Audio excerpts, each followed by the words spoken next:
I'm 1 years old, sitting in a salon, getting my ears pierced. I'm screaming, and my mother is pulling out a bag of chocolates from her purse and showing me. And I have a reaction where my eyes go wide, and I immediately stop crying and I grab them and I am self soothed. This is a story my mother has told several times. And I was reflecting on it the other day and thinking this is sort of one of the roots of emotional eating for many people. When we grow up in homes where our emotions aren't allowed to have an energetic completion and they aren't named or validated.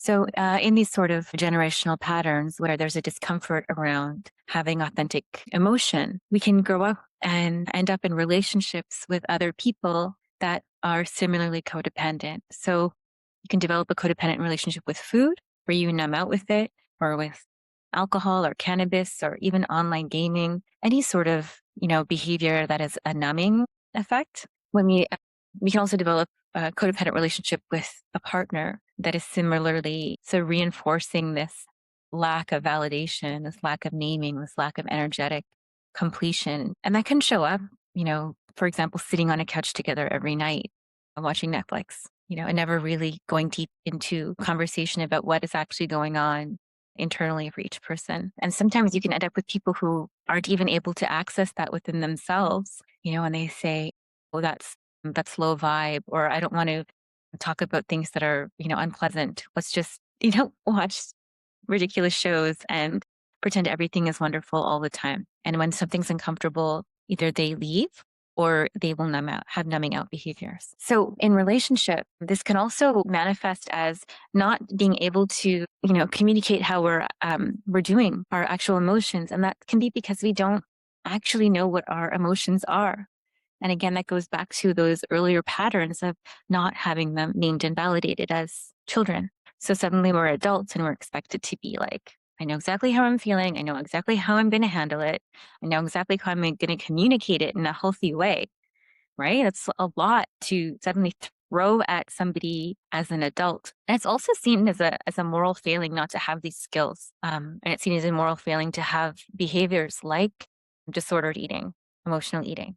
But there's so much more to those stories, right? And they often are just the root. They're often like a symptom or a pattern of a larger root issue, which is often just family patterns. So in relationship, if you don't know how you're actually feeling, it becomes very difficult to have healthy dynamics with people.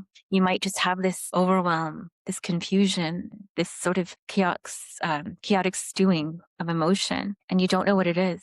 And it's so easy to be like, it's me, it's my thing. Is it the relationship?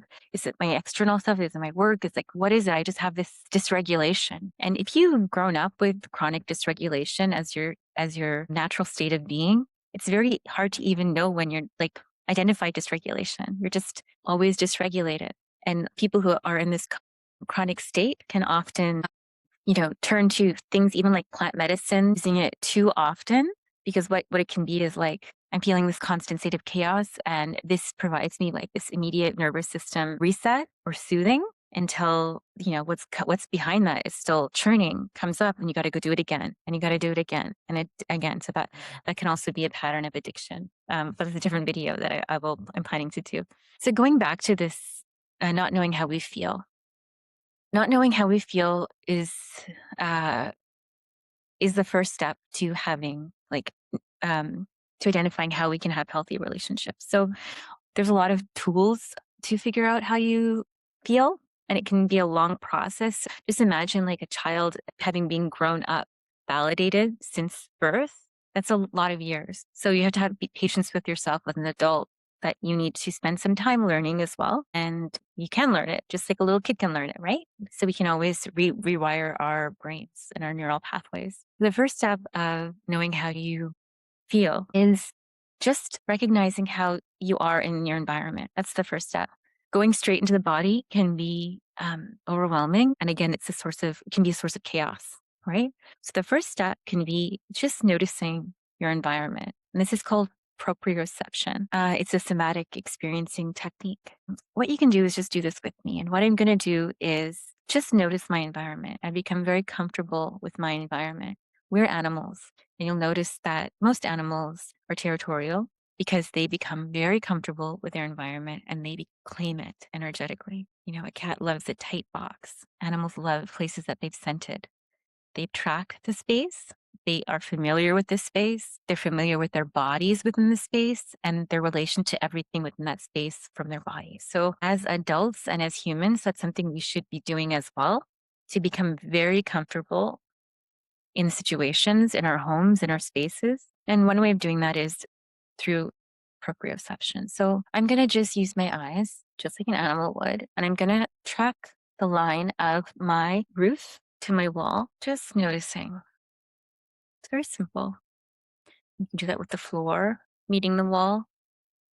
And already as I'm doing this, the room feels smaller and I feel safer. And so you can also do this by just looking around, really noticing where your eyes might fall and just noticing that for a moment. Objects that are important, and these can be almost like positions of orientation. So let that be an orienting spot for you. And you do this throughout the room. And I'm feeling my nervous system already dropping a bit and becoming more calm. So try this exercise before you have a conversation with somebody that might be a little bit, activating. And the next thing to do after this feels good for you is to just check in with yourself. And you do this just by scanning your body and take a breath. And I'm scanning my body from my head to my feet. And I'm not changing. I'm not judging.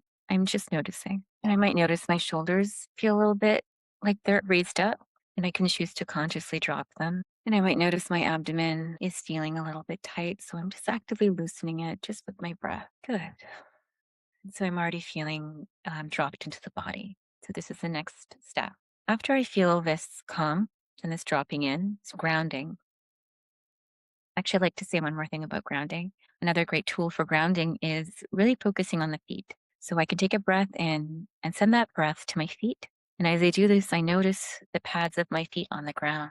I notice my big toe, and I notice the pressure on the ground and how the floor is meeting me, my relationship to that. I feel very grounded now. So I hope you do too. So the next phase is just trying to just tune in and understand how we're feeling.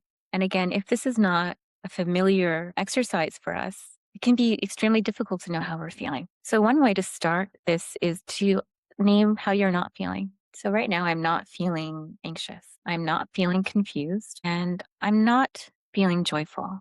So these are three things I've noticed of how I'm not feeling. Okay. So from that reference point, how am I feeling? So I said I'm not feeling anxious. From that reference point, how am I feeling? I'm feeling pretty calm, right? So this is the technique. So whatever word came up for you, use that as an orienting point to how you are feeling. And again, this can take time to work through or to even identify, and have so much patience with yourself. Even if you just get one word, that's huge, how you're feeling. As soon as you know how you're feeling yourself, you orient to yourself, you can start orienting to others. When you don't have that orientation to self, everyone else starts to become the identifier of your emotion. They tell you how you feel. They tell you how you think, right? And that's codependent relationships. That is seeking your identity outside of yourself, your validation outside of yourself. Again, this goes back to even starting with something as simple as not having your emotions named as a child. The example I gave of being soothed through chocolate instead of having the pain validated. That's just one example. There's so many different examples, so many different routes. Everyone's individual. I want to briefly talk about what could have happened in that situation. So in that situation, what could have happened when I was screaming and, having this pain. I imagine you're 1 year old, you're just hanging out with your family in this salon, and somebody just comes up and you feel a searing, insane pain in your head or your ear. So this is chaos, right? This is like what's happening, big emotion, fear, chaos. So what could have happened is the mother could have come, held the child, made eye contact with the child, soothed the child, right? Through their face, the expression of the face, through stroking, right? Through their kind words, their soothing words. The child, really recognizes the voice of the mother as a source of orienting calmness. So these are all things that could have happened. They didn't happen. Past is past. As adults, we have to learn these tools so that you can become healthy in your communication and relationship with others. The other side of that is like forgiving all of those things that happened. And that's a totally different toolkit, totally different video, but focusing on this right now. So we covered the root cause of numbing patterns and how that it can affect adult relationships and adult dynamics, and how you can orient to yourself as a source of your own inner knowing, right? How you can feel safe in your space energetically, how you can name how you're feeling, how you can orient to yourself as your own inner authority. These are all the basic steps, the beginner steps. So if you want to go deeper with this kind of work, my information is below. And I'm going to be making a lot more of these helpful videos. I hope it was helpful to you. So please subscribe to be informed of when the next one is coming out. And I'd love to hear your feedback. I'd love to hear your stories. The more we share, the more we learn from each other.